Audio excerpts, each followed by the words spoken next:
Think corruption is a man's game? Think again. Across Africa and beyond, these 10 women didn't just marry into power. They seized it and reshaped nations. Hidden wealth, secret alliances, and unspeakable scandals. Their stories are as shocking as they are true. What does it take to go from a housewife to a crime empire's mastermind? Let's dive into the unbelievable world of some of history's most powerful and twisted women. Number 1. Grace Mugabi. From Bizodwa, Mugabi. Imagine living in a nation where inflation is so high that a loaf of bread costs a wheelbarrow full of cash. Now imagine the first lady of this same nation flying around the world on extravagant shopping sprees, dropping millions on luxury goods while her citizens can barely eat. This was Grace Mugabi, often referred to as Gucci Grace, for her unapologetic love of wealth and opulence. In the midst of Zimbabwe's financial meltdown, she was once just an unassuming secretary in the office of President Robert Mugabe, over 40 years her senior. But after becoming his wife, Grace rose to prominence, not just as Zimbabwe's first lady, but as a political powerhouse in her own right. Her influence stretched far beyond the capital of Harare and deep into Zimbabwe's economy and politics, often at a devastating cost to the nation. While average Zimbabweans struggled under record-breaking unemployment rates and hyperinflation, Grace Mugabe was reportedly funneling public money into her personal accounts and buying properties in Dubai, South Africa, and Malaysia. Of course, shopping sprees were only the tip of the iceberg. Allegations swirled about her secret dealings in Zimbabwe's diamond trade, with claims she siphoned millions in profits that were meant for public funds. Grace also gained a notorious reputation for silencing critics. Political opponents of her family were often met with threats and, at times, outright violence, painting a darker picture of her influence. Her ambition for power eventually led her to spearhead efforts to succeed her husband as Zimbabwe's president, a move that sparked outrage within the regime itself. These efforts, along with her unchecked corruption, culminated in her dramatic fall from grace during the 2017 coup that ended Robert Mugabe's presidency, forever marking her as a symbol of greed in Zimbabwe's history. While one first lady's hunger for power helped bring down a dictatorship, the next wielded her influence to fuel a civil war. Number 2. Simone Bongo.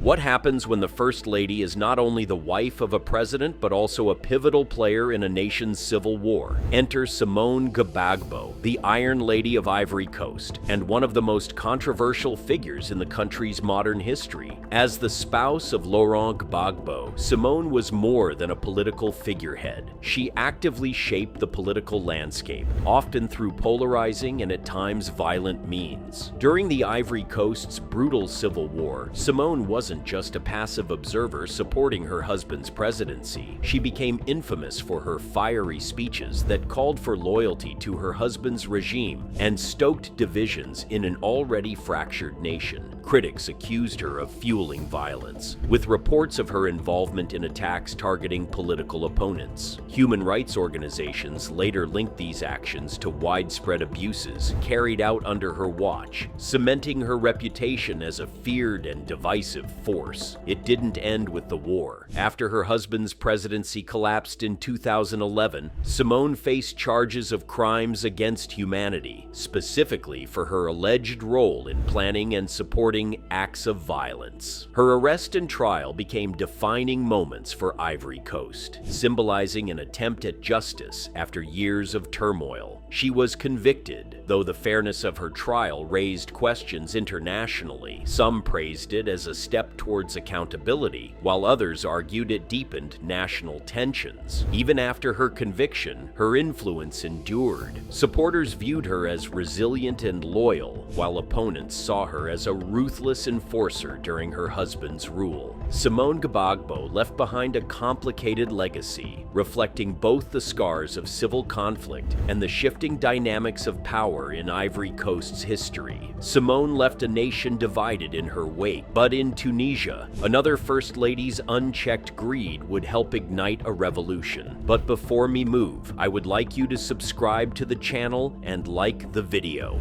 Number 3. Leila Ben Ali.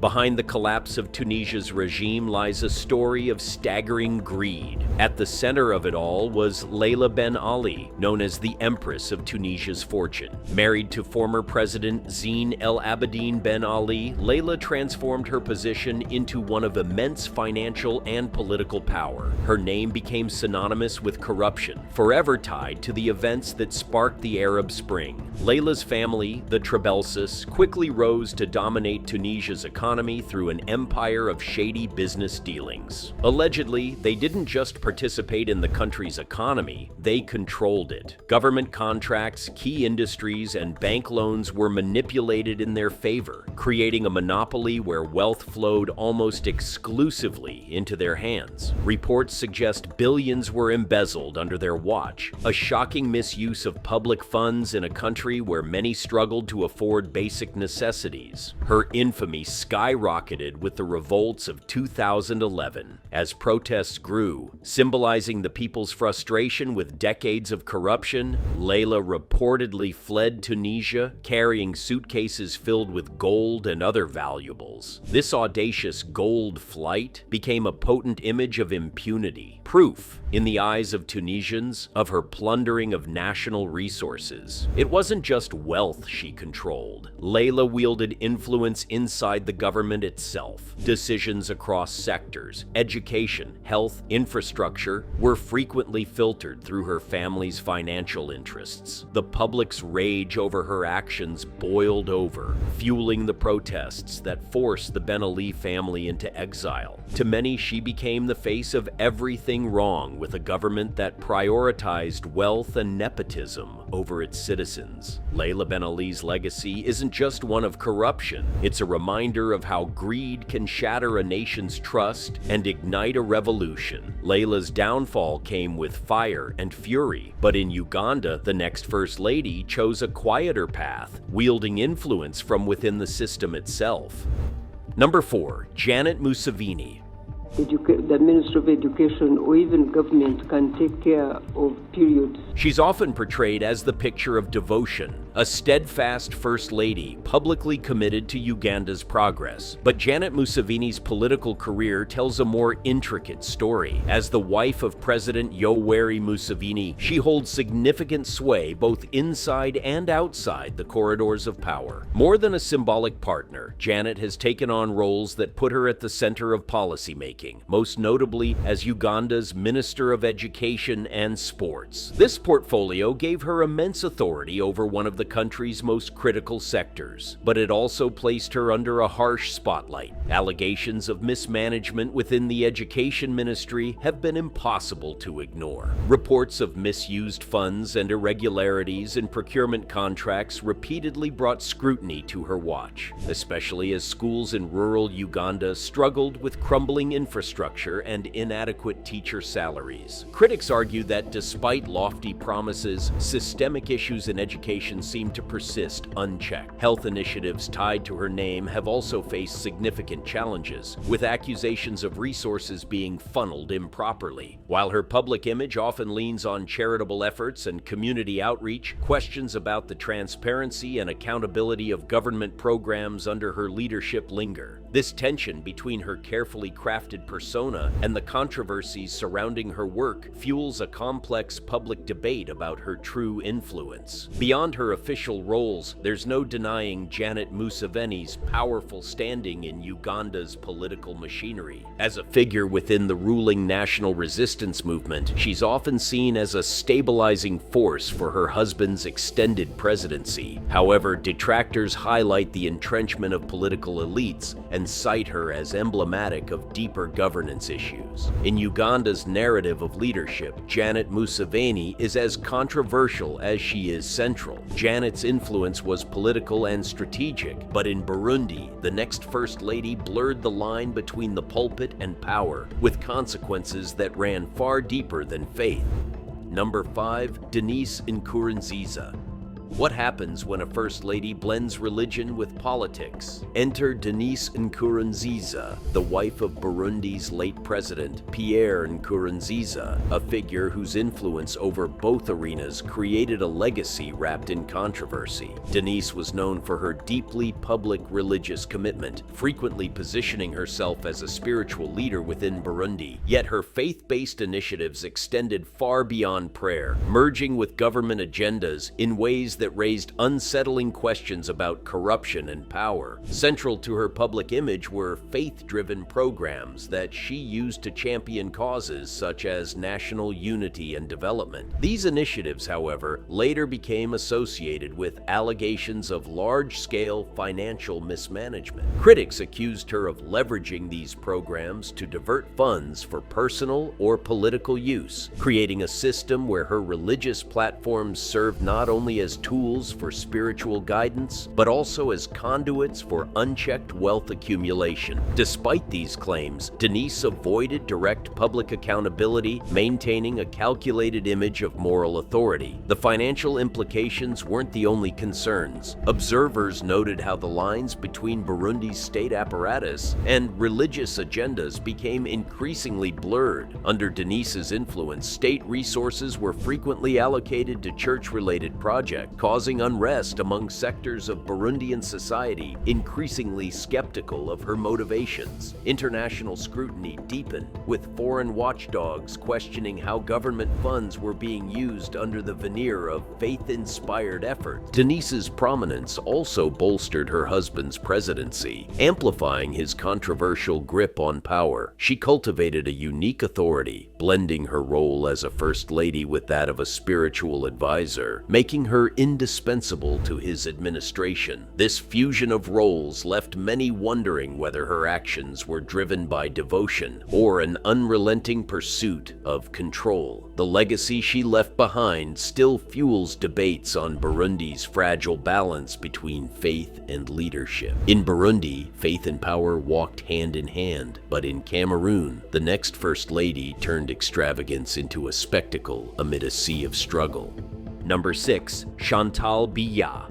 Her towering, gravity-defying hairstyles might catch your eye first, but Shantal Biya's opulence goes far beyond her infamous coiffure. As the wife of Paul Biya, Cameroon's long-serving president, Shantal is a magnet for global attention, though not for reasons most leaders' spouses would envy. Her extravagant lifestyle has solidified her place as a symbol of excess in a nation where poverty remains pervasive. From her designer wardrobe to her flashy public appearances, Shantal Biya exudes wealth. She's been photographed in outfits featured in some of the most elite fashion publications, showcasing luxury brands that cost more than many Cameroonians earn in a year. These sartorial choices, celebrated in certain circles, also capture the stark disconnect between Cameroon's poverty-stricken majority and its ruling class. In a country facing unemployment and economic instability, her opulence has sparked widespread resentment. Allegations of misusing public funds to sustain her image only deepen the controversy. Then there are her charitable foundations, presented as efforts to combat the challenges facing ordinary Cameroonians. In theory, these organizations support causes like healthcare and education. In practice, they've drawn scrutiny over their financial management. Critics question where the funds really go and whether these initiatives represent genuine philanthropy or tools to bolster her public profile. With little transparency, suspicions of impropriety linger, fueling tension between the ruling elite and the public. Chantal's luxurious life stands in stark contrast to Cameroon's economic struggles, amplifying frustrations with the country's leadership.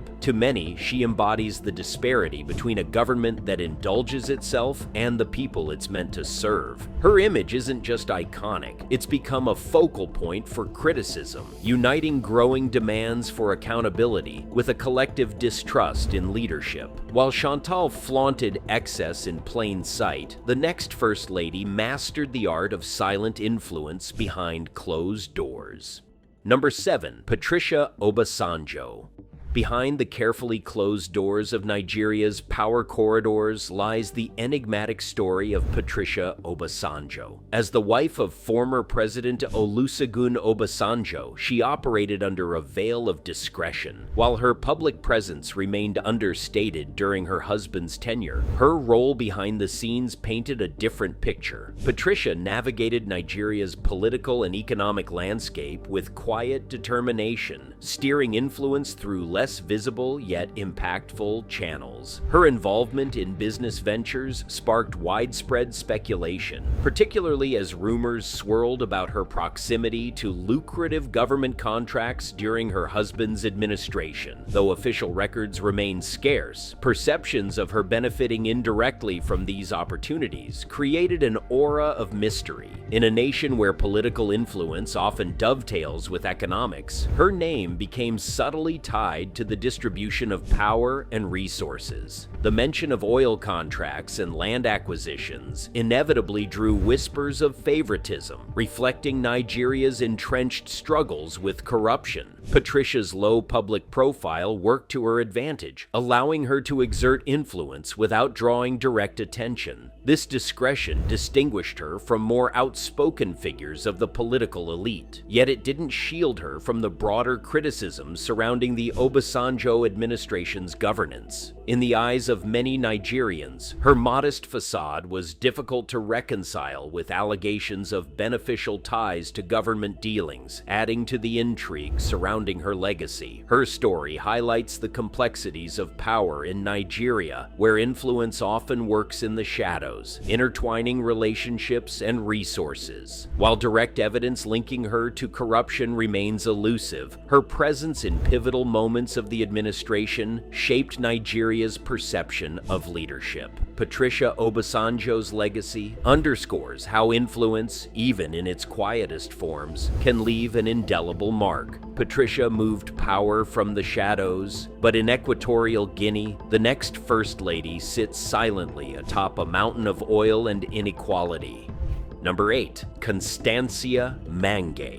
In a nation abundant with oil, you might assume prosperity reaches all. But in Equatorial Guinea, the real wealth is concentrated into the hands of a few, and Constansia Mang is at the center of it. As the wife of President Teodoro Obiang, she's often painted as a quiet figure, yet her influence looms large where it matters most: control over the country's stunning resources. The Mang family's grip on Equatorial Guinea's oil wealth has drawn global attention, but not for the right reasons. Allegations of corruption have dogged her family for decades, with claims of resource mismanagement and outright theft of public funds. These accusations take tangible form when looking at their luxurious lifestyle, funded largely by state coffers. From sprawling estates and multi-million-dollar properties overseas to private jets and wardrobes brimming with designer labels, their opulence stands as a stark contrast to the crushing poverty endured by much of the population. Constansia, though not always in the public eye, exerts her power subtly through her unwavering support of her husband's authoritarian policies. Her influence helps maintain the regime's chokehold on Equatorial Guinea, where opposition is virtually non-existent, and national wealth remains firmly in the hands of the elite few. International organizations have linked her family's actions to the lack of transparency in government spending, a key driver of the country's poor global corruption ranking. Constansia's quiet grip held a nation's riches hostage.